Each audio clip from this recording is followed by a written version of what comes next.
And we are live. I don't want to make sure I eat my mic. How are we doing, everybody? We are live once again. Slime Crew Soccer Podcast. Joseph, we're on episode 9, dude. We're almost to double digits.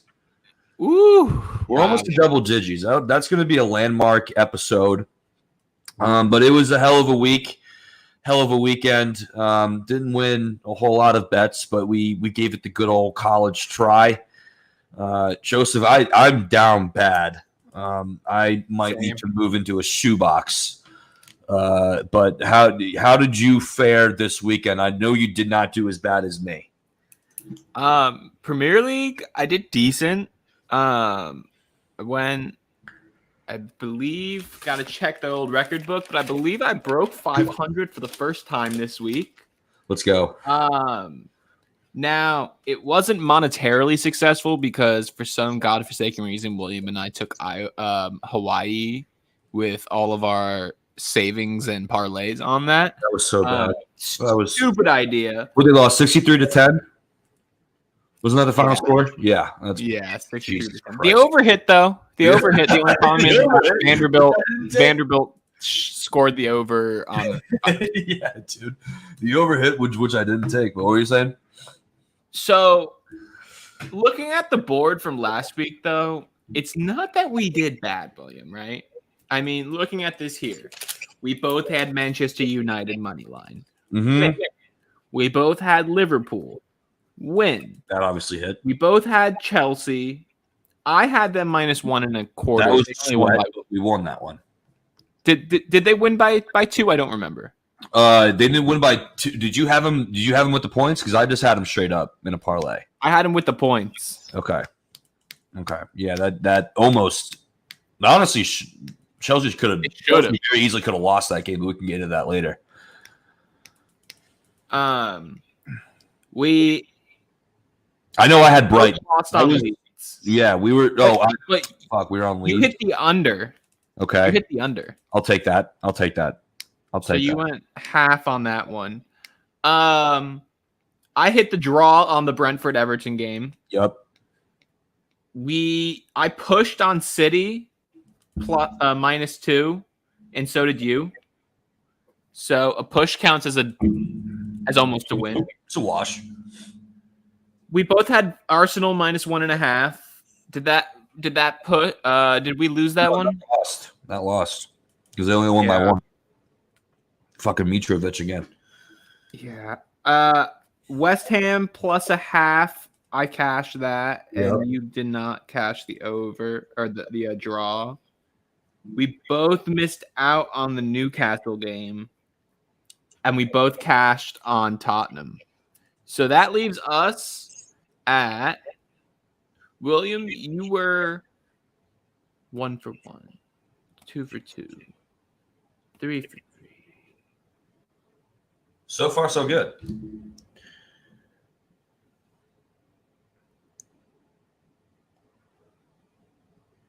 Joseph is diligently counting.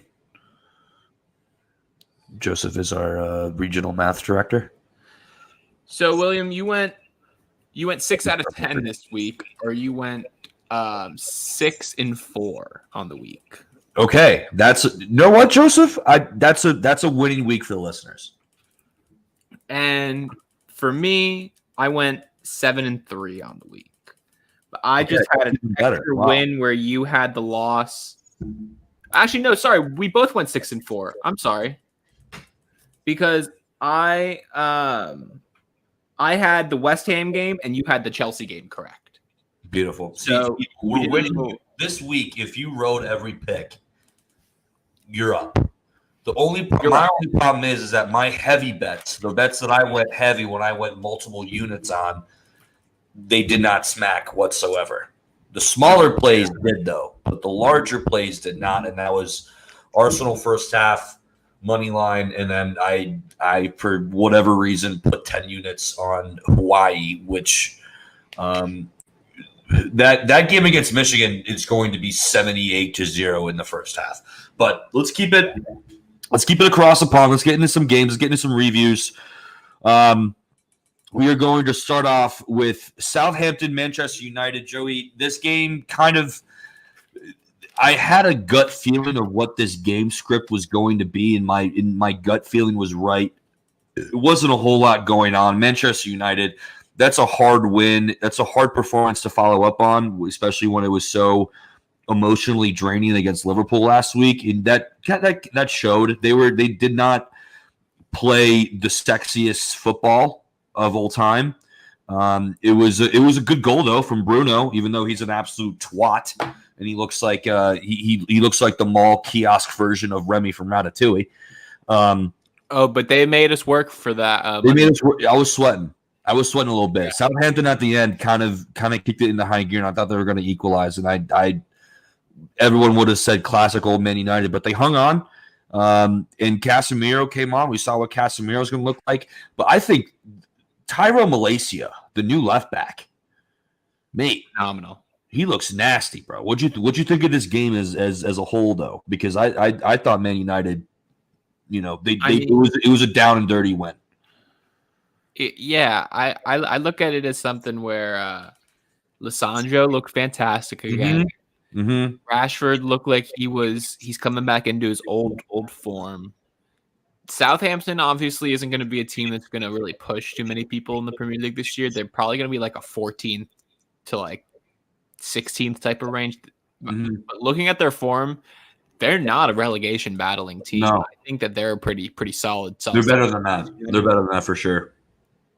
Yeah, and I definitely just think that Manchester United had to really put a shift in, but also I really think that Liverpool win is going to be looked at as a pivotal moment for the Ten Hag season. 1,000%. Because I mean that seemed to really boost up their morale, and I kind of like where they're looking now, especially bringing in Antony. Yeah, for 100 million though. I know that's kind of like the big talking point, but is he worth 100 million? Even though Ten Hag did say earlier in February he did rave about Antony and him being like the finished product version of the way that he wants to play, because like, he was so pivotal in that Ajax side, and now you bring him over to Old Trafford, but for 100 million pounds, mate.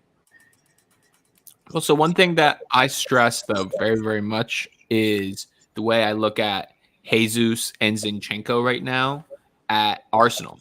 If a player is top class, which we all believe Antony to be, even has the potential to be, at least potential. Yeah.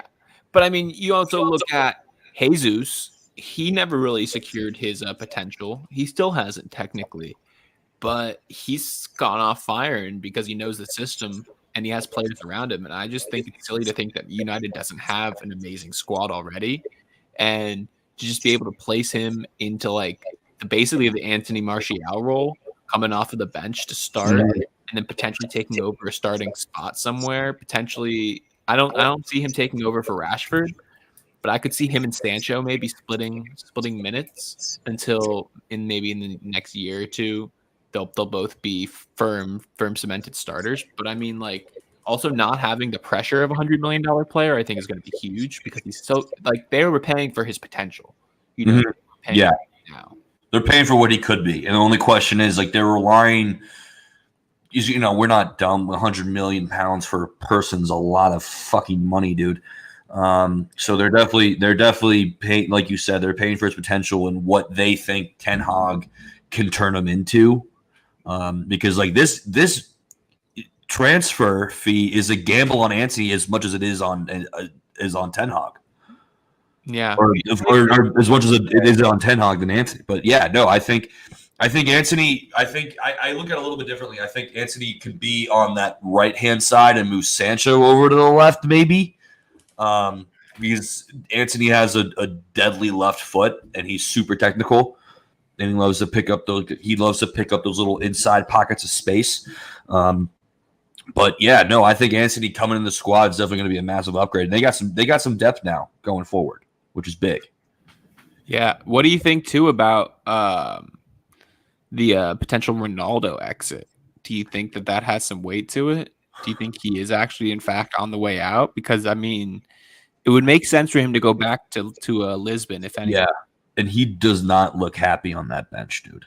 No. He looks like a fat, greedy kid who just got his toys taken away from him. Or like he looks like that kid at the birthday party, at his friend's birthday party, who's pissed off that it's not his birthday party, and he's looking at his friend opening all the presents, and he's getting pissed off that he's not the one opening up all the presents. Well, he was the Antony bought for $100 million, you know? Yeah, he was that guy. So so it's kind of just like it's literally in with the new out with the old. But let's move on to my favorite game of the week, the best game of the week in my opinion. Liverpool put 9 past Bournemouth, and all I can really say is about this game is that we're back. The nerves are settled, and yes, I know it's Bournemouth, but we fucking scored 9. 9. That's a tie for the highest scoreline of all time in the Prem. Obviously, Leicester did it to Southampton last year or the year before that, and then it also happened to Southampton again by Spurs. But we looked the way that we had to look, and we're back. We're back. We still need a midfielder, but we're back. So I don't disagree that you guys are back, but all I have to say is end of the day, you guys need to be doing that to a Bournemouth, you know? Like, you guys was really starting to scare me with those first 3 games. And, like, at least I know that, like, I can trust you guys to finish top 5 now. Because, I mean, the first 3 weeks were scary. Yeah. Yeah, it was. It was. And honestly, the schedule only gets harder from here, really. And the fact that we play Newcastle now, who's kind of failed themselves a little bit. I mean, they're St. Maximin running at Trent scares the absolute shit out of me, honestly. So we'll see how it goes. But the goal that Harvey Elliott scored was fucking massive for that kid. You can see how much that meant to him. He literally almost he did fall down to the ground and just cried, probably, as I would. But yeah, no, we're back. We put 9 past Bournemouth. Where if we win Newcastle, if we beat Newcastle rather, then we're all the way back. We're all the way in it. All that bullshit that people were talking on Twitter about how Liverpool in Klopp's 7th year and all that bullshit, it goes out the window, and we're right back in the thick of things. I wish you were this confident about Michigan football when we talk about Michigan football is a whole different subject. Michigan, I am skeptical for a reason, Joseph. Because Liverpool, my entire fandom has been them winning pretty much. Like, except for like the 2014 and 2015 year. All I'm saying is, other than that, Liverpool's been really good. What? Law of averages, mate. They went 30 years of not winning a championship. I'm just saying, if it's like 15 now because they've won a couple, like, don't be that surprised. Like, every dog has its day. But yeah, listen, I'm not expecting a 9-0 win consistently. But like, I am expecting us to perform and show the grit that we showed against Bournemouth. Like, for sure. We were just again, you can say it's Bournemouth. Like, they're the worst team in the Prem. By far, they're the worst team in the Prem. But you know how fucking hard it is to score 9 and to keep that intensity. We scored 5 in the first half, and then we followed it up with 4 more. Did you also see? Before the game, though, Klopp unprecedentedly said that he was looking in the market for midfielders for sure. Oh yeah, we have to. I think by the time Thursday, Liverpool will have a new player because that's when the window closes. But more, he never talks like that, mate. That was weird to me. Yeah, Klopp is always like he's so cryptic in his transfer. When he's talked about transfers, like he loves to toy with the media because he knows the media, especially the British media, is so trigger happy, and like they'll take a crumb and they'll build a pie with it. Like they will build a story out of nothing. So yeah, you're right. That was definitely weird from Klopp. But let's move on to one of the more interesting games that happened. Manchester City versus Crystal Palace. Jesus fuck, Joey. I don't understand what is it going to take to beat City? What is it going to fucking take? it's going to take just a freaking miracle at this point, mate. I mean, just imagine for a second for me, if you can. Or if you could honestly just look it up for me. Could you pull up Manchester City's bench substitutions that they made for the game? Oh my god. I can tell you right now, it was freaking ridiculous. Because the thing is that I had Riyad Mahrez on my fantasy team, and I was kind of sweating it because I was like, no, they're going to take Riyad out at halftime. And they didn't. I don't believe so. But they made a couple other changes. And it's just really interesting to me because you look at Manchester City and you go, yeah, they have a great squad, blah, blah, blah. But then you really like sit there and you think about it for like 5 minutes. So they subbed off. I gotta find it first. Oh yeah, go ahead. So they subbed off. Oh, I'm sorry. I'm trying to find out the times up. Anyways, they subbed off Joao Cancelo for Ilkay Gundogan, who has like 4 goals in the Prem this year. He's disgusting. They subbed off Erling Haaland, who scored a hat trick. So they subbed off a hat trick scorer. Yeah. Sergio Gomez. They subbed off Riyad Mahrez for Julian Alvarez in like the 60th minute. And then because they were up after being down 2-0, because they were up, they subbed in Cole Palmer for Kevin De Bruyne because they scored 4 goals and Haaland had 3 of them. Dude, and my whole point here is it's Go just ahead. like the fact that their starting lineup is Ederson, Ruben Diaz, John Stones, Joao Cancelo, Kyle Walker, Kevin De Bruyne, Rodri, Bernardo Silva, Erling Haaland, Phil Foden, and Riyad Mahrez. And probably half of those guys don't even regularly play. And we were freaking out kind of because like Ruben Diaz isn't really a starter, but Nathan Ake just went down. Yeah, he used to be the starter, but he's not anymore. Nathan Ake did something to. He has pictures of Pep or something. Like the way that he just like all of a sudden starting now. Nah, dude, Pep always does that though, bro. Pep like buys a player with loads of like potential, trains him up for like a year. They're doing it with Calvin Phillips right now, mate.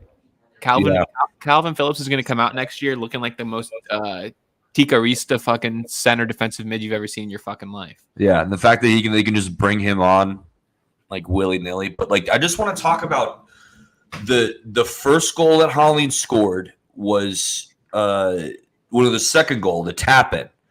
I honestly think Haaland is going to have like 15 goals just like that. Where it's literally just like he's just at the far stick, just waiting, and it's going to be perfect service. And all he has to do is just open up his foot to a 90-degree angle and just guide the ball in. But his third goal, he sat down Joe Ward, who was 6'4", like a little boy, just sat him down, strong-armed him, and the pace that ball had hitting the back of the net, I thought it was a fucking earthquake. I felt it in Florida. In Georgia, I mean, he's going to have. There's no way he doesn't have a 40-goal season. There's just no way. But so here's the more compelling question I have for you. So Haaland is of course going to have a crazy season. I don't think he's going to break any records this year, just because of how much they like substitute and just rotate guys. They definitely have, yeah. But are they going to break their own record of 106 goals in a season this year, you think? It's So very possible. here's an interesting stat for you. Leading the rankings of the 106 goal season is Pep Guardiola's Centurions. After the arrival of Guardiola, City took the league by storm. Aguero had 21 goals, followed up by Sterling's 18. Do you think, here's my first question of a 2-question thing here. Do you think Haaland and another City player will be able to eclipse that 39 goal 39 goal standard that Sterling and Aguero put? Because I mean, I'm not saying that like Haaland could score 30 and Riyad Mahrez could score 17. You know what I'm saying? All I'm saying, do you think someone will break the 39 goal record of just two players combined on the same team? And do you think that they'll be able to beat the record in the same amount of time? Because that City team broke the record on match week 37. That's wild. I look at this Man City side and like I don't see another purebred goal scorer. Like Haaland to me is like the only labeled as a goal scorer kind of player. I mean, like, could another player on City do that? Of course, with the quality they have, and it can be a number of guys. Like it could be Riyad Mahrez, it can be Phil Foden, even, or even Kevin De Bruyne, because like we know that like he can fucking finish. Like Kevin De Bruyne has no issue putting the ball in the back of the net either.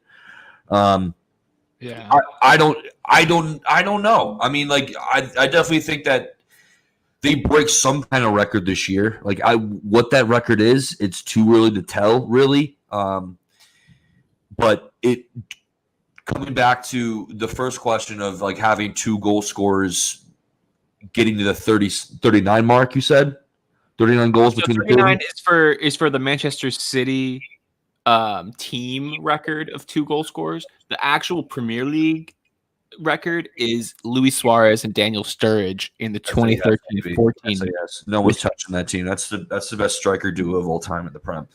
52 goals between the two of them. Yeah, no, that's the best goal striking duo of all time. No, yeah. I don't see like another purebred goal scorer in the City side. I mean, like, could it happen? Of course, it could happen, but I don't see it happening. Now, do you think that there will be? Go ahead. In 2011-2012, Yaya Toure, Sergio Aguero, and Edin Dzeko were all contributed to goals. They all scored at least 15 goals on the same team. That is a record in the Premier League. Do you think that someone will do that? Because I could totally see it being. Yeah, 1,000%. Like I can see KDB having 15 goals, Phil Foden having 15 goals, Riyad Mahrez having 15 goals, Haaland having 15 goals. Like, They could very easily have 4 guys because Kevin De Bruyne, like I said, like he already has like 3 or 4 goals this season.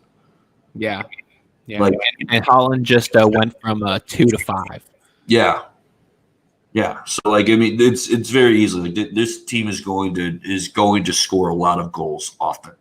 How about moving on from a game though? Because we already know Manchester City's good, but how about moving on to a game that looked like we were treading mud for about 6 hours? Yeah, it was exactly what you said. It literally looked like these guys had cinder blocks tied to their feet and they were playing underwater. Yeah, underwater football for 75 minutes, followed by 15 minutes of brilliance. Of absolute fucking insanity. First of all, the finish from Anthony Gordon was beautiful. Yeah, he looked like an actual player. It was a clean little just like pick, and he just dinked it over. The Brentford keeper, but then like conceding from a set piece, like fuck, man. Not only conceding from a set piece, but literally just leaving him wide open on his own on back post. Like Iwobi, that's his first mistake though all season. I'll give it to him. You know, give it to him. But like someone else has to pick him up. He's a fucking center midfielder, not a fucking center back. Who was it? Was it Norgard who scored? I believe. Was it Norgard? And like, it's just like, why is Iwobi being tasked with stopping back post guys? Everyone who's on the back post for a header is massive. You know? Yeah, it was a substitute too. It was Vitaly Janette. He doesn't even start. Yeah. So yeah, that's just like it's just. I mean, Joe, like you know better than anybody. That's just classic Everton, though. Just like, oh yeah, it's just like 15 minutes of brilliance, like great finish. They look like the game is kind of killed off, but and then Brentford just coming from a set piece out of fucking nowhere, man. I'll tell you what, though, that's what's going to separate Frank from other managers. I've never seen most Everton managers walk in after that and they go, "Oh, you know, really sucks, but at least we got a point." You know, Frank's in there and he's like, we fucking suck, dude. Like, how do you give that up? He's like, come on, man. He's like, Carlo would make us run for 7 hours after that. Oh yeah, bro. Let's fucking shape up. Yeah, dude. Like- Frank Lampard is pulling Scott Frost and making all of his players puke right now. Yeah, don't even get me started on Scott Frost. Yeah. How about we move on though to Right over the Leeds. actual American who should be coaching Nebraska? United States of America. Jesse Marsh should honestly have a job. He should do both. He should coach Dude, he Nebraska and Leeds, and he would have a winning record for both teams. he would at least know to like not kick an onside kick up 11 in the third Yeah. quarter. In the third quarter with like 10 minutes left in the third quarter. But again, let's not get on Nebraska. That's for the football pod. Plenty of Scott Frost rant coming at you guys. But no, Brighton Hove versus Leeds. I just want to rip my heart out, mate. Joey, I knew this was going to happen. I knew this was going to happen. I knew this was going to happen. Brighton just kind of nicked it. They just kind of nicked it. Rip my heart out, mate. They're so dude. They're so hard to break down. They're so hard to break down. You want to hear a hot take, mate? You want to hear a hot take? Please do. I love your hot takes. Brighton right now is giving me major Leicester City 2015 vibes. That's all I have to say, dude. Dude, they're like the underdog. They're like the underdog champions of Twitter right now. Like you go on Twitter in the Premier League Twitter, like they're Brighton fans coming out of nowhere, left and right. Dude, but just like imagine for like a second. Remember that Leicester City season? Yes, everyone was like, that's so funny. Leicester City's off to a great start, but they're not going to do anything. And all the Americans would be like Leicester or Leicester. Yeah. Yeah. Like, all I'm saying, too, is the way that I look at them is, like, granted, they're not going to shock you with anything, but you're so spot on. They will not concede. And I think they'll win the most, like, 1-0 stuck in the mud games underneath water where the ball just never leaves the like middle of the pitch. Mm-hmm. And they're just continuously just passing it around, just destroy, and then they just counter on you. Yeah, just, like, out of the blue. And it was a great finish from Pascal Gross too. Like he's so underrated. Yeah. Dude, like, he needs for my fantasy team, bro. He needs respect from his team. Because Pascal Gross has been good for a couple years now, and he's just now he scored 2 against United, and now he scored against Leeds. And if he, like I said, almost every midfielder that we've ever talked about, if they can add goals to their game, if they can just kind of hover around like that 9 to 10 goal range, watch out, bro. Because Pascal Gross is gross. He's disgusting, and he needs more respect put on his name. And it was a great finish. The only thing that kind of scares me for them is that I don't know how much depth they have at striker now that they got rid of Mbappé to Everton. They don't have a lot. Danny Welbeck is. I mean, it's almost like a matter. He's made of glass. Yeah, it's only a matter of time before Danny Welbeck's old ass legs just give out on him. Like he's. I remember when he was young too. Remember him like in that He used to be so good. Like him and Sturridge were disgusting together.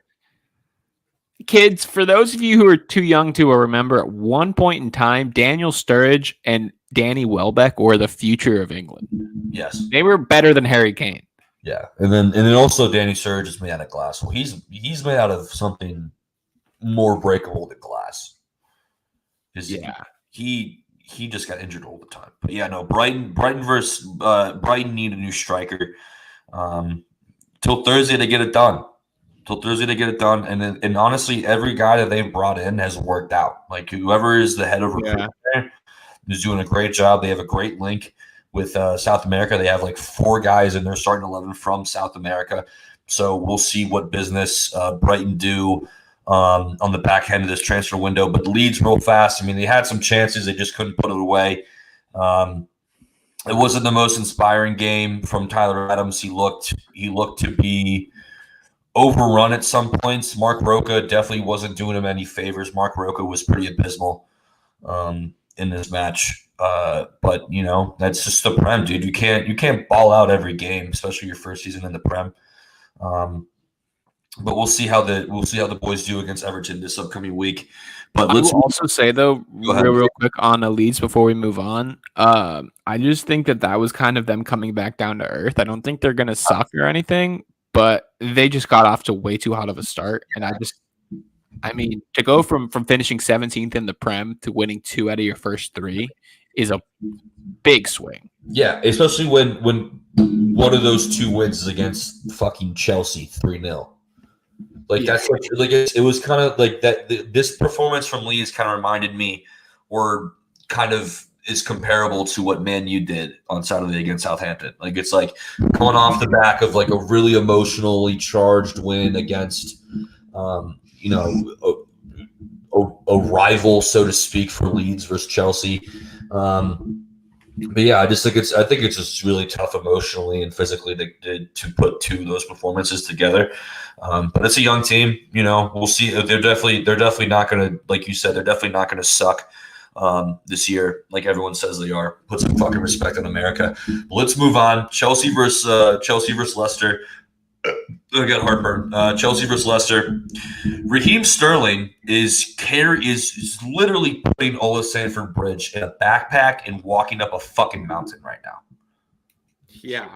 Who else is going to actually play a good game for Chelsea? Like attacking wise, because Kai Havertz is ass. Mason Mount, did he even play against Leicester? Oh yeah, he played, but Tuchel is just literally. Well, I think it was. I want to say it was Havertz, Sterling. Oh no, yeah, it might have been Gallagher. I could have sworn it was a front 2 of Havertz and Raz. Yeah, you might be right. I just have one question for you though, William. What's up? I didn't really watch this game. I had my eye on the Everton game that was on the same at the same time. But my main question for you is Thomas Tuchel insane? Because he does the definition of insanity repeatedly, where he does the same thing expecting a different outcome. And how many times is he going to start Havertz over other quality players before he realizes that Havertz just might not be Premier League quality? I think it's just the fact that he's German.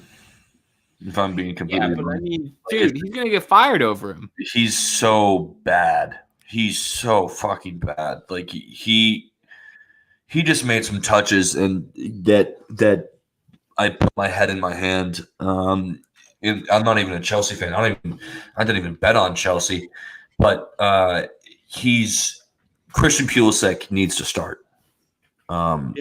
With that, I could at least give him a chance. You know, just like alone or just sell him, because like Kai Havertz is not it. Like this, enough is enough. Move on from Kai Havertz.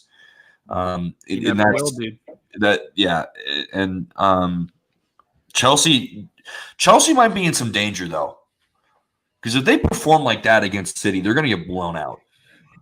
Oh yeah, they're going to get blown out. And if they get blown out by City like 4-0, which I can very easily see happening if they perform like that, because they don't have anyone to score goals. And you don't think Kyle Walker knows how to shut down a guy who he had training with literally every day for 4 years?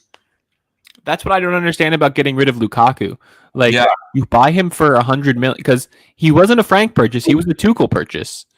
You bring him back for 100 million pounds last season, and then you don't use him, just to loan him back out, and then you never replace the striker. 5 million. Yeah, and it's Lukaku's problem, because he's not doing that bad at Inter. He starts every game. It was just the way that Tuchel likes to play. Like he doesn't want. He wants team football. Like he doesn't want one main man.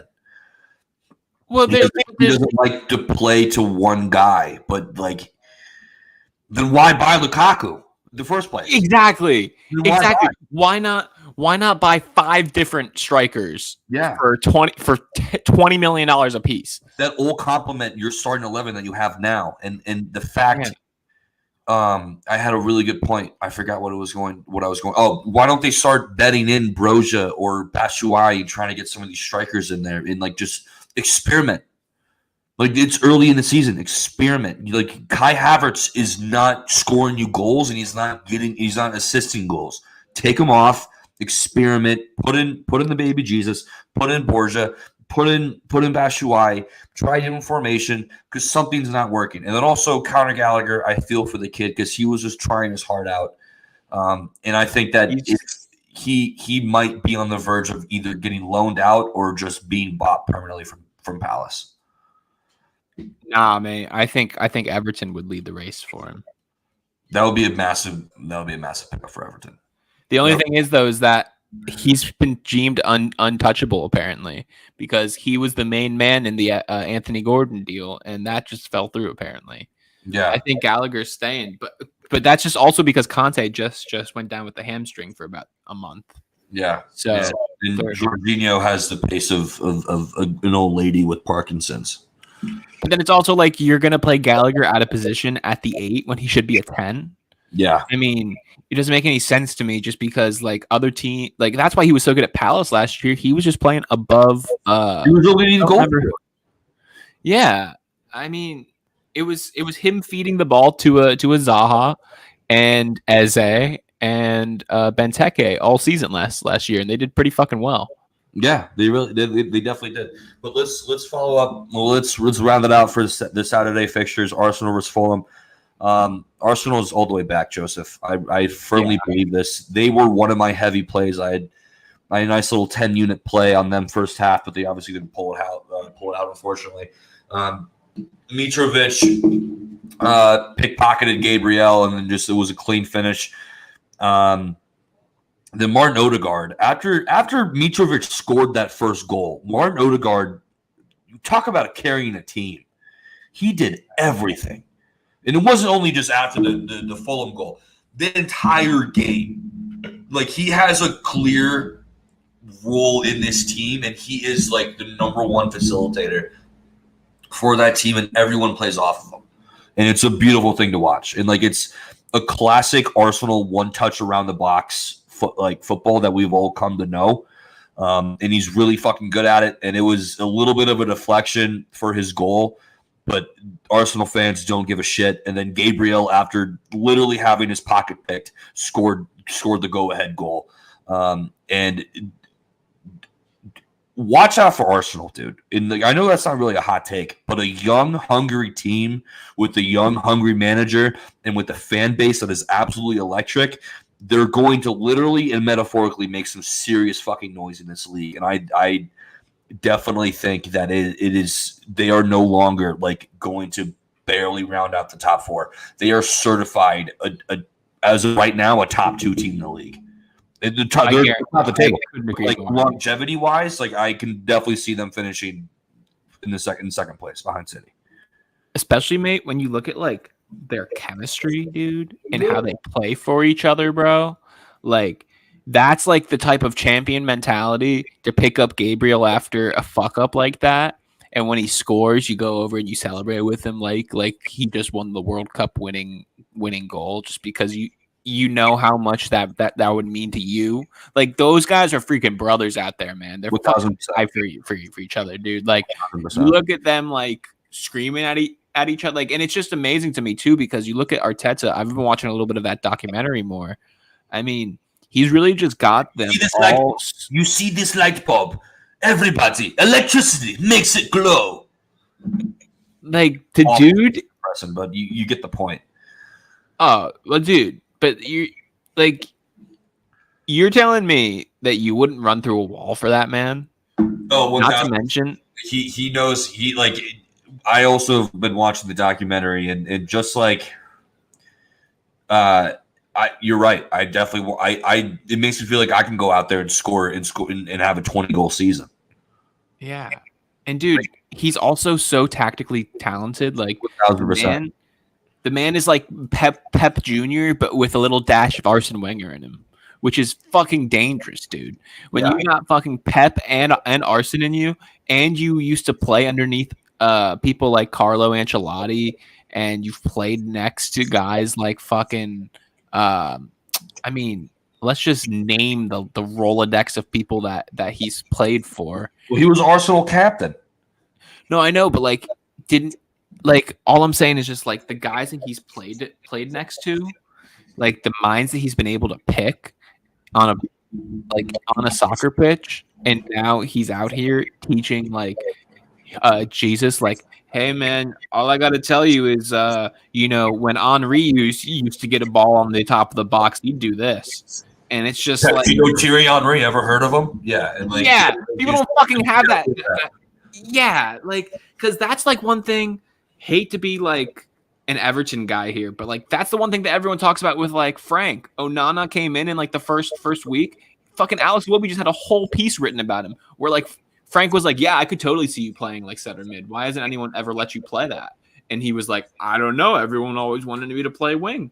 And so Frank was just like, why don't you play center mid? He leads every statistical category for passing, dribbles against, dribbles allowed, like dribbling around. Like Iwobi is like chances created. Iwobi's killing it in the midfield right now. But it's also like when you have a guy like an Arteta or a Frank or even a Steven Gerrard, you look at McGinn right now, he couldn't be playing better than he has in his entire career, in my opinion, dude. Like, granted, the rest of Villa's a little bit struggling, but like their midfield is the only saving grace of that entire team. And I just feel like it's because these guys are in here and they're like, I mean, look at freaking Vieira and Crystal Palace. Granted, they led in 4 against City, but dude, all these guys who have the type of knowledge, bro, that just like you can't find in the back of a book, like you can't know that there's no reason to do a double step over because Ronaldo only needed one,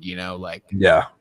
you just have to play against him. Yeah, but I definitely think that it was clear though, with this Arsenal didn't play amazingly either. Like it was just a win that we haven't seen Arsenal have in a long time. That mentality of like champions. Exactly. Like when they go down 1-0 against a team, they should be running out of the fucking building, honestly. And I think Fulham is going to give some teams a lot more issues this year. We've already seen it.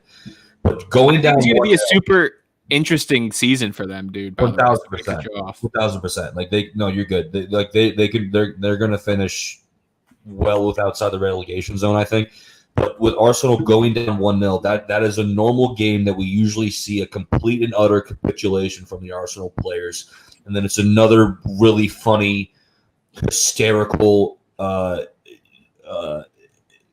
Arsenal fan TV video on YouTube, like following up a bad performance. Usually it wasn't that. It usually is, but it wasn't this time. And I think this win proved that the direction that Arsenal was heading is only up from here. And I'll say this one last thing and I'll move on. But like, it's just so funny that now Arsenal fans are literally calling for Arteta to be sacked just last year, and now all of a sudden, this time last year, he's a god. He's an absolute god now. But let's move on. Sunday games. Let's try to fly past these. Wolves versus Newcastle. Wolves is not a team to be trifled with this year, Joseph. Ruben Neves, that fucking banger, that screamer that he had, that was a classic Ruben Neves goal. But also, I think the goal of the game was Saint-Maximin's. Like that ball was like 30 feet up in the air, and then he absolutely just timed it and hit it so cleanly. And Jose Sa stood absolutely no chance of saving that. But other than those two goals, go ahead. Jose Sa, though, potentially new member of the top 5 goalkeepers in the Premier League, mate. I'm telling you right now, man is disgusting. Like, I would tell you right now, you're not going to agree with me on this, but as of right now, I'd probably go as my top 3. I'd put him at 3. Probably with Ederson and Alisson, of course. No, Ederson. No Ederson. Maybe Ederson's maybe the best. Dude, Ederson and Alisson also have the best defenses in the entire Premier League. I'm talking about like they make saves and they get clean sheets. okay, When they get challenged, they're not letting balls in the back of the net. okay, but also like, have you watched Dean Henderson lately? We'll get on to Dean Henderson when we talk about the Nottingham Forest game, and I love how he does it all in the dad cap. That's a great natural transition, Joey. First natural transition of this episode, and Joseph hit the nail right on top of the fucking head. Nottingham, honestly, I was talking to you about them before we started recording, and I honestly think they could have won and they should have won this game with the chances they were having. And Dean Henderson coming up with an absolute massive save against Harry Kane, missing a penalty. Yeah. What? Yeah. When was the last pen that Harry Kane missed? I don't remember it. It's been a while, mate. It's been a long fucking time. And I think it might have been the last World Cup. And Dean Henderson is doing it all in a hat that you would mow a fucking lawn with. And then he waves it. And then he waves it. And he waves it around like he's a sorority chick at a Tame Impala concert. It's fucking nuts. And that's all I gotta say though. Go ahead. All I gotta say though, real quick. Boy, is this North London derby about to be something, dude. Yeah. Dude. Because Tottenham looks pretty fucking good this year, dude. Mm. And especially when they bring on Richarlison, they enter a new gear, dude. I fucking hate him. I know you do, dude. And you know what? It riles me up. I love it. It was a great assist. I'll give him that. He's a quality footballer. But when he fucking did that Tekker bullshit and some keepy ups, and then he got absolutely smoked, and he rolled around on the ground like he was seriously injured, fuck him. I love it, dude. I love it, dude. Him and Bruno Fernandes are probably two of the most punchable players in the entire league. I fucking hate them. You know I love you, right? So, like... I think so. What I'm about to tell you, I'm sorry, but you couldn't be more loud wrong, William. This is like when the Latin dude fucking throws up his bat after a fucking piss missile of a fucking baseball home run, looks at the pitcher, and then they throw at like another guy, and then there's a big old fight, and the guy goes, "Why'd you fight me, dude?" And it's like, bruh, because I'm allowed to be a fucking showboat. You know, end of the day, we're all here to have fun. Yeah. How? Yeah, when you put it on a fucking dime for Harry Kane's head to go up 2-0, and it's like the 89th minute, and you're just trying to waste some time, bro. Fucking why not, dude? Why not, bro? I hate that shit, dude. He's trolling you, Will. He's trolling you. He's trying to get you mad. It's good, dude. He's no better than than an egg avatar on Twitter. But Will, he's no better than that. He's literally no better than that. But you're so close to almost getting it and enjoying it. If you just understand that it's all just a troll, it becomes way funnier, and then it's like kind of hilarious, you know. Like, and then you follow, and then you start to realize, man. No. Richarlison will never. The day that I say I don't hate Richarlison for being him is the day he plays he plays for Liverpool. It's the day that he plays for Liverpool. Like, I wouldn't let Liverpool buy him because I hate him that much. What if Liverpool bought him on a free and he won you guys the quad? Scored the game-winning goal to clinch every single trophy.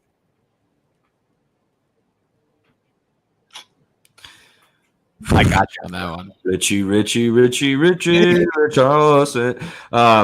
Yeah, but Joey, I'm just going to say this, and we'll talk about the last game, which I really don't want to talk about because Aston Villa was West Ham was probably the most boring game of soccer I've ever watched in my entire life. But it won me money, William. It won you money. But let me just say this: Nottingham Forest, and I said this before we started recording, Joseph.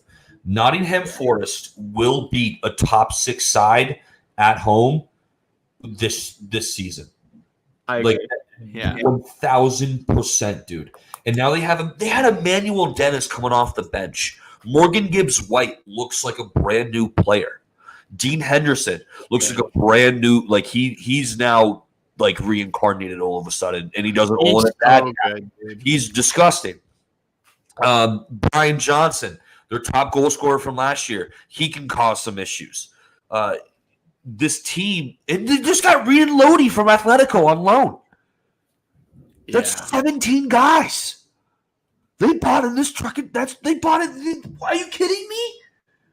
They have so many options, and they're going to cause a Big Six team some serious fucking headaches at home, because that crowd, Joseph, is electric. That's like a rolling. That's like a Grateful Dead concert. It sounded like it was fucking electric.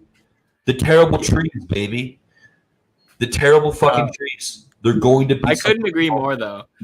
I think too. Nottingham Forest finishes highest out of all of the newly promoted teams. I don't hate that shout at all. I really don't. You know? I honestly, I definitely think Nottingham Forest. I want them to stay up. I'm definitely cheering for them when they don't play Liverpool. I want them to sit because it's fun. Like, I don't want Burnley back in the Prem. I don't want Norwich City back in the Prem. Having a new team that when you go to their stadium and like when you watch a game and it's at Nottingham Forest and you know you're going to get some great crowd reactions, there's going to be an absolute electric atmosphere. Yeah. Why wouldn't you want that in your league? Like, why wouldn't you want that? But let's move on. Last game on Sunday. Aston Villa versus West Ham. I don't have a whole lot to really say about this game. Pablo Fornals got lucky, and it was a giant deflection that just floated over Emi Martinez's head. It could have been 0-0. It very easily could have been 0-0. Like, there really wasn't another chance for either team on either end. Is West Ham think that? Yes, I think that was. I think that was a massive game for them, though, because that's just how West Ham plays. You know, like they're like a 1-0, 2-0 type of winner. And I do think that they're back in the sense that they looked a lot more concise and like old West Ham. Granted, they're also still breaking in some new players, but they just signed Paqueta. He was disgusting. I think give them 3 weeks and they'll look like a top 10 team. Okay, I wouldn't doubt that. Yeah, they. David Moyes is just way too good of a manager. Yeah, and I feel like Scamacca, like once he gets going, like once he gets one, you love saying this. Once one goes in, it's going to be a waterfall. I think he's going to be the definition of that. Like once Scamacca gets going, I think West Ham is going. They're going to be as good, if not better, than what they were last year. I mean, dude, look at Holland. Yeah, he scored one, and now he's got 5. Well, he was already a waterfall. Like he was already he was already Niagara Falls. But do you have anything else for that game? No, I think that wraps up our review. Oh no, we got picks now. Yeah, that wraps everything up. Actually, yeah, let's move on to the good old picks. For the good old picks, the reason why you guys come and watch the show in the first place. First game on tomorrow on at 2:30, Fulham versus Brighton. You see the money line there. Brighton is. I'm surprised Brighton aren't in minus money. That's incredible value.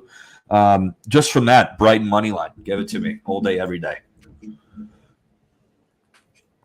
Joey? I'm slamming Brighton money line here. I'm as well. I mean, not only that too. Minus one at plus 400, Joseph, isn't a bad shot either. No, I know. I was just about to say, if you're feeling frisky, the only thing is that they're on the road.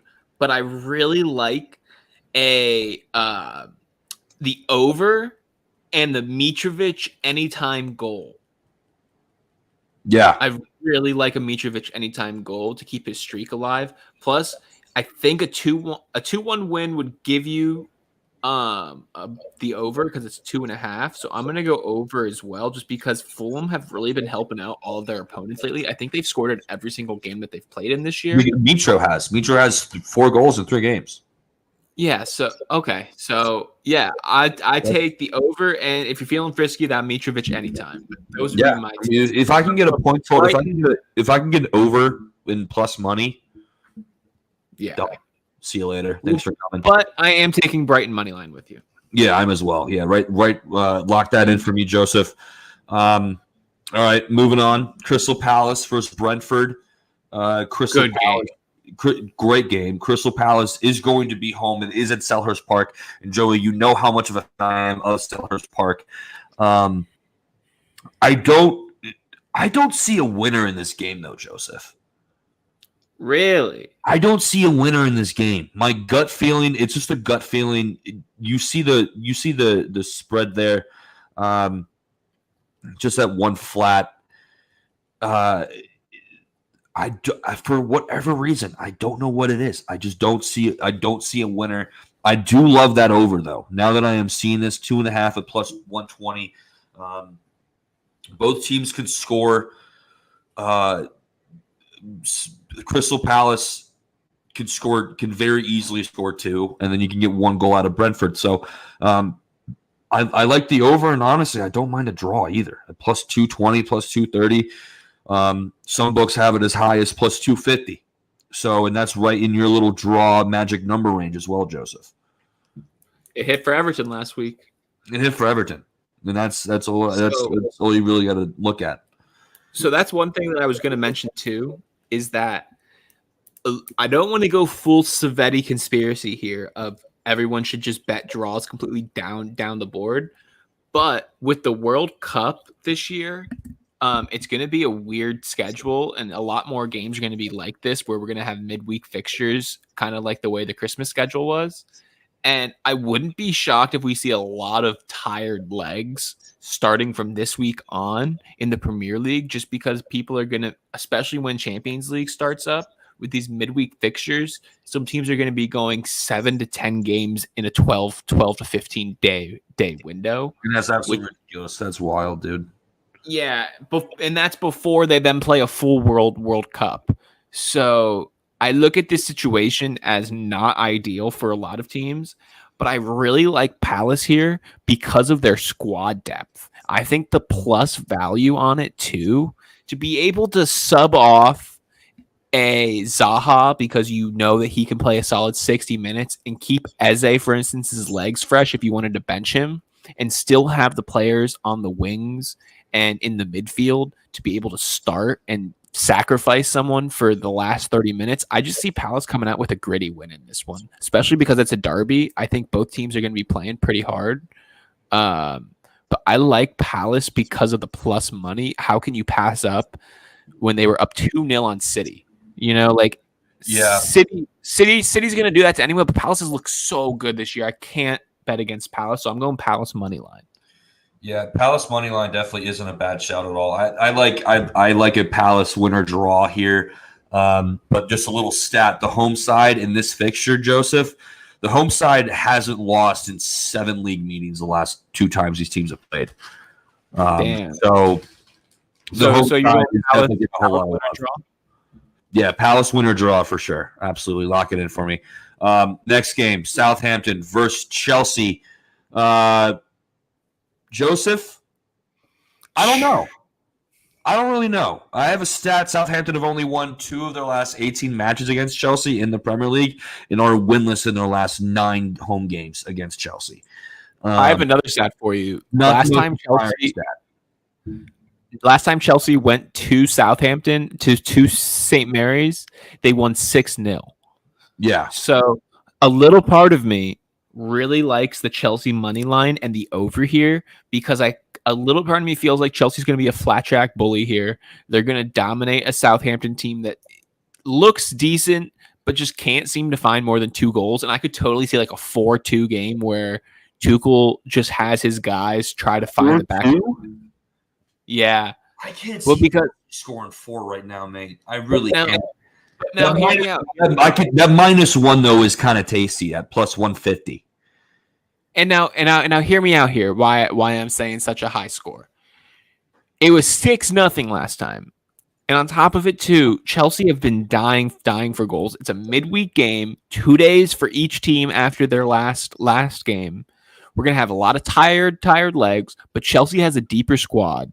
And I also think, too, that Tuchel is going to want to score as many goals as possible because next week Champions League starts, and he needs to have his guys on it for Champions League, because if he gets booted out of the knockout stage or out of the group stage of Champions League, he will not have a job.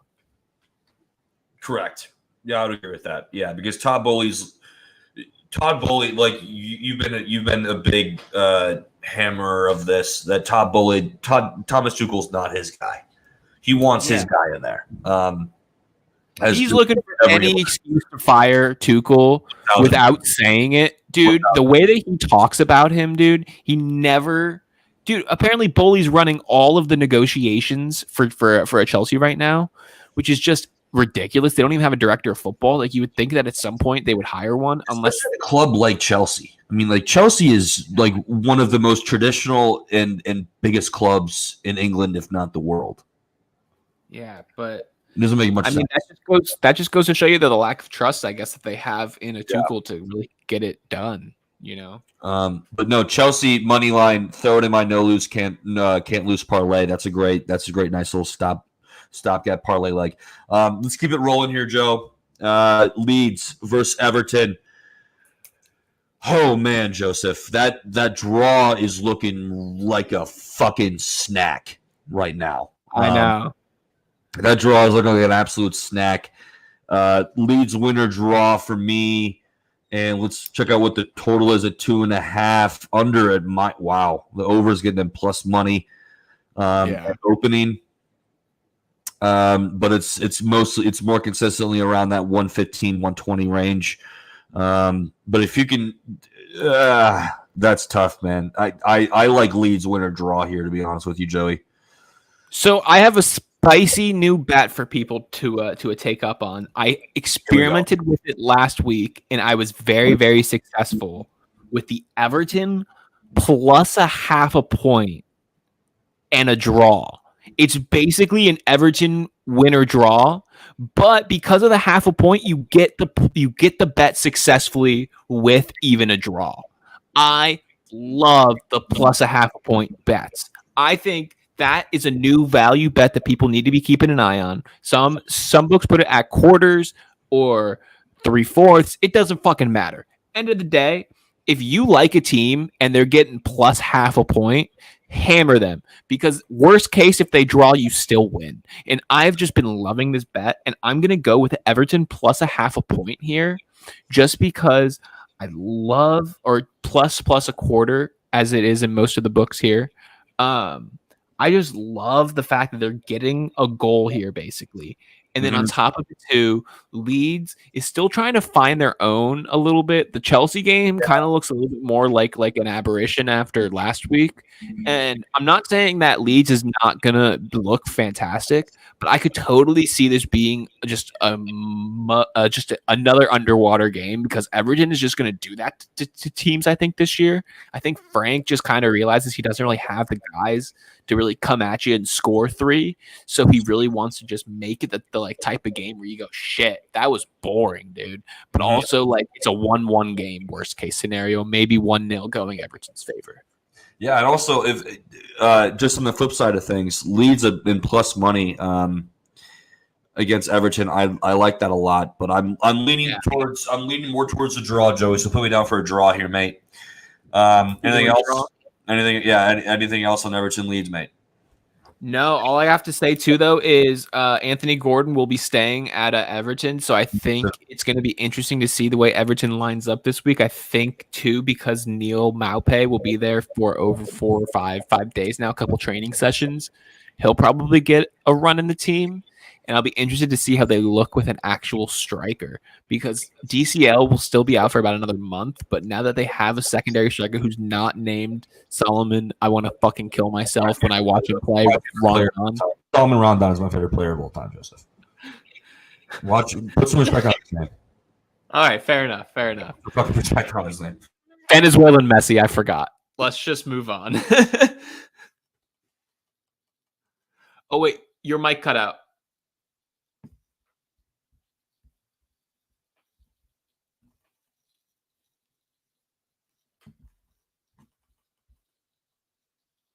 Can you hear me?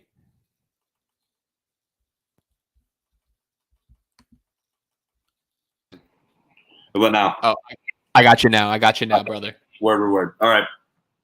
Let's move on. Arsenal versus Aston Villa. Joey, you can really only lean one way, and it's one way only. Arsenal money line all the way. Throw it in a parlay. That's another stopgap leg for you. I couldn't agree more, mate. Arsenal money line all day. How could you go wrong? I mean, not only that, too, dude. Are you really going to take them after getting burned last week against Fulham? I'm not taking them -1.5 here. I just don't see the value in it. Yeah. But, I definitely do see a little bit of fight in Villa after last week. West Ham looked decent, but I couldn't agree more. Arsenal money line is just too tasty, and also I kind of like the over. I could see this being like a 2-1 matchup. Big time. What the over is at 2.5? Yeah, 2.5 in some books. Other books it goes up to all the way to 3.5. Yeah. So the consensus past the opening book, which is going to be the first book on everyone's left hand side of the screen, is 3.5. If it's at 3.5, people, please do not take my over advice. But if you can get it at, you were betting that there will be 3 or more goals, please hammer it. Plus, if you're betting over 2.5 or 2.25, please take it. I think that's a great deal. agreed. Very, very much so agreed. Yeah, Arsenal will be going into my can't lose parlay. Well, let's keep it going here. Bournemouth versus Wolverhampton. Look, I think Bournemouth have just kind of given up on life. Wolverhampton all the fucking way. That's my best bet of the day, actually. I love Wolves first half as well whenever that line comes out. You can see that you could get them at plus 188. They're the underdogs in opening. I don't know what opening is looking at, but 115 money line, lock it in for me. That's my best bet of the day, and that's also another third leg in the no lose can't parlay. I am with you 100% on that, William. Just because Wolves still haven't gotten a dub yet, and I think now that they seem to be firing it down a little bit more, their style's really coming into form. I think I am with you on this. I think maybe 2-0 win, 2-1 maybe. Yeah, I think Bournemouth. It can be I think Bournemouth. Yeah. Now, do you think Bournemouth is the new Norwich? Just going to be the yo-yo club, kind of. Yeah. They're fucking playing like it, dude. They really are. I don't know, like as a player, how do you get up for this game after losing 9-0? Like, how do you even strap on the boots and have any semblance of hope at all? Well, it's like being the pro golfer who shoots 85 on the first day, and you're like, shit. Well, what do I do now? Actually, no, Joe. So I'm gonna tweak this a little bit. Give me Wolves and the points as my best bet of the day, but throw the money line in the parlay for me. Okay, what are they in the points? -1/4? Yeah, -1/4. At what? -118? -118. All right. And we will go over the parlays later, but right now, William, I have you for your parlay. I have Chelsea money line. I have Arsenal money line. And now I have Wolves money line. Is that correct? It is. All right. And this will be evolving as we move on. All right. I'm with you still, though. Wolves money line is my bet. But let's move on to that Manchester City Nottingham Forest game. Will, who do you like in this game? I think it's pretty obvious, dude. Well, now, so here's the one thing that I have for you, though, mate. Is it at Are you going to take? No, it's at Manchester City. But are you going to take them at -1,300 or -3? Of course not. I mean, -3. If I'm getting Manchester City in the spread and plus points, I might not myself personally take this game, but just because I don't see a whole lot of value in taking it. But if you're down a lot or you're just a degenerate and you just want to gamble on something, I think Man City -3 is still a pretty solid bet, to be honest with you. I'm not gonna lie. All right, I I'm think- throwing you down for it just for the sake of the numbers. Yeah, I think City.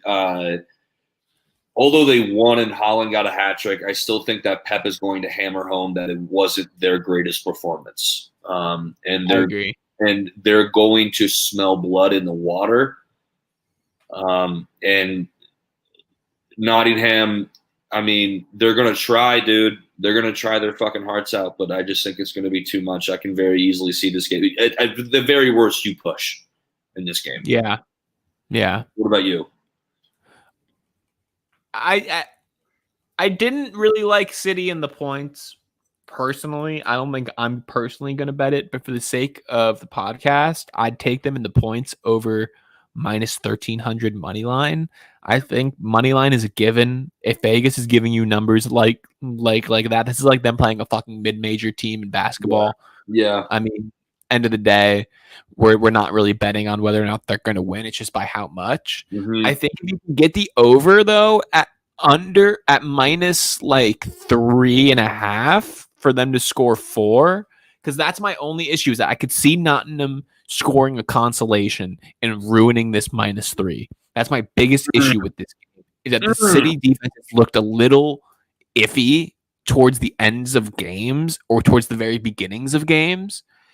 And I'm not saying that Nottingham Forest is going to win or anything, but just to claw back one or two goals would be very detrimental. I think City would have to put up a clean sheet in this game to get the minus 3. So I'm going to take the minus 3 tentatively. I'm not personally going to bet it, but I will bet the over in this game.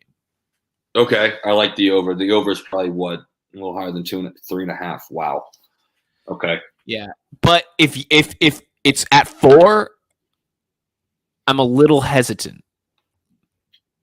Honestly, I kind of like 4. I don't mind 4 as much. That's a high. That's a high total, but dude, like City can very easily just get that themselves. Yeah, that's fair. You know what I mean? Fair. Like, I like Dean Henderson as a keeper. I think he's good, but like City's City, bro. Like the Nottingham Forest defenders trying to man mark Erling Haaland just screams out issues to me. He might not even play this week. Maybe not. I mean, they honestly might just try to bet in Alvarez a little bit more. Let's keep it rolling, though, Joseph. We're almost through here. West Ham versus Tottenham. Nice little London derby tank for you. Yeah. It is at West Ham. So the bubbles will be flying, Joseph. The bubbles will be flying. I hate the fucking bubbles. I think it's probably the stupidest opening walkout tradition that any team has in any sport ever. But give me Tottenham. Give me Tottenham. You see them kind of hovering around that plus 100. You can get them plus money in Bovada, but some other books are kind of hovering around that 102 to 106, 107 range. I absolutely love that. I'm not convinced on West Ham. I agree. I don't think they're ready yet. But I mean, really, it's up to you if you like them minus a half or just money line. And either one, you're getting pretty solid value. So give me Tottenham minus a half, Joseph. All right. Well, I'm going the same exact way, and I'm also going to double down on this game and say that not only is Tottenham going to win money line, but it's going to be an under in this game. I think the way that both teams have come out recently, they're both just going to be nervous to even. I think first half draw 0-0 would be pretty much expected for both managers. They'd be pretty excited about that. And at 2.5, I think the under is just going to be a lock here because worst case, I think Tottenham scores 1 to 2 goals and wins 1 to 2-0. I really like Tottenham money line though. That's my safest bet here. I think that I have a hot take here for everyone.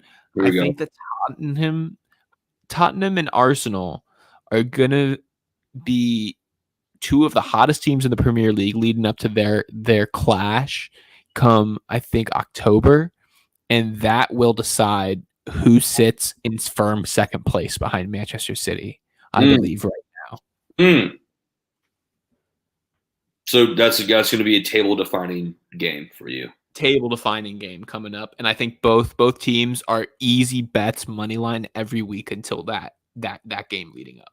Yeah, no, I would agree with that. Let's keep the ball rolling here. Liverpool plays host to Newcastle United. The money line. I mean, I can throw. Give me Liverpool money line in that parlay as well, Joseph. Throw that in there for me. But you see the spread here. It's kind of hovering around 1.5 to 2 points. Liverpool, how do they follow up that 9-0 performance? How do they do that? So that's because I have a hot take in this game, William. I'm taking Newcastle plus 1.5 in this game, not because I like them to win at all. In fact, I like them to lose. But I think that Liverpool blew their load a little bit last week.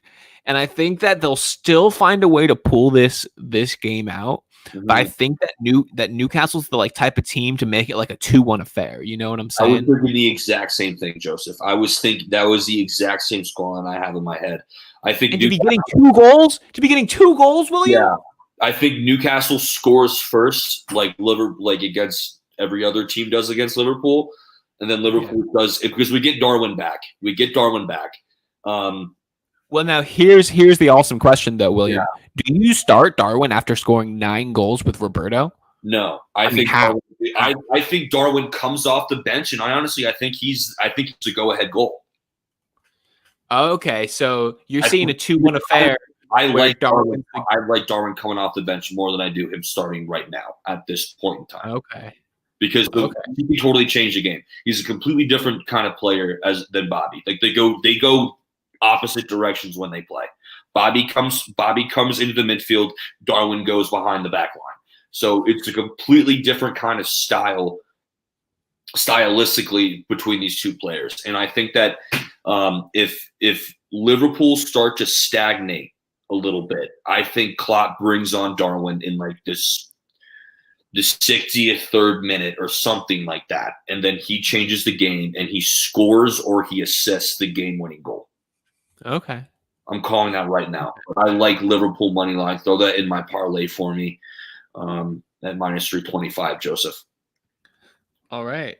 But honestly, Newcastle, though, with the points is a very good bet, people. I'm telling you that right now because Newcastle. 2 goals is a lot of goals, people. Yeah, like for Liverpool to have to win by 3 is a lot, even though Newcastle is going to be starting Chris Wood. Well, actually, no, it might even be Alexander Isak. I don't know if he's going to start first game in the Premier against Liverpool at Anfield. But yeah, Liverpool to win by 3 is asking a lot. That's asking a lot. But last game, best game, Joseph. Man United versus Leicester. You see the spread is 1 flat at some books. At most books, actually, it's a half point. Can I go first on this one, actually, William? Of course, yeah, go for it. I'm sorry, go for it. Because this is my best bet of the day here. I got Manchester United with the points or money line, whichever you like them. I think this is going to be a standout game here for Manchester United, specifically because of how awful Leicester City is going to look. This is going to be their first game. It's going to be without Fofana, it's going to be really tough. Plus, also, this is going to be the first game of the new transfer window closing. So any other business that Manchester United is going to get done before the end of the window will have been completed by the 1st. Mm-hmm. So I think that Antony will officially be in. That will be a huge boost to everyone there. I think also, too, Ten Hag is going to have a whole week with a Casemiro. He'll be starting. Mm-hmm. I love Manchester United with the points if you're getting plus money on top of it. Yeah. -1 and plus. Jesus Christ. We got I know, book, dude. We got to hop on this opening book because they're just giving away money. Fuck. But yeah, no. New Manchester United. Fuck, I like Is that that. who you're riding with? Yeah, give me Manchester United. You know what, Joseph? Let's make a 5-legger parlay. Throw that money line, John, in there for me. Throw that money line in there for me, and then I'm also just going to take United straight up as well, money line. Okay. Because if I'm getting Man All right. U plus money against Leicester, and yeah, it's at Leicester, whatever. Like Jimmy Vardy has a pretty good record against Manchester United. He scored like 6 and 7 against them or something like that. Yeah. But yeah, no, I like the Red Devils to keep the train rolling, and just like everything you said, I think a double pivot with Casemiro and Eriksen, because those It's going to be filthy. complement each other very well. They're two pretty different players.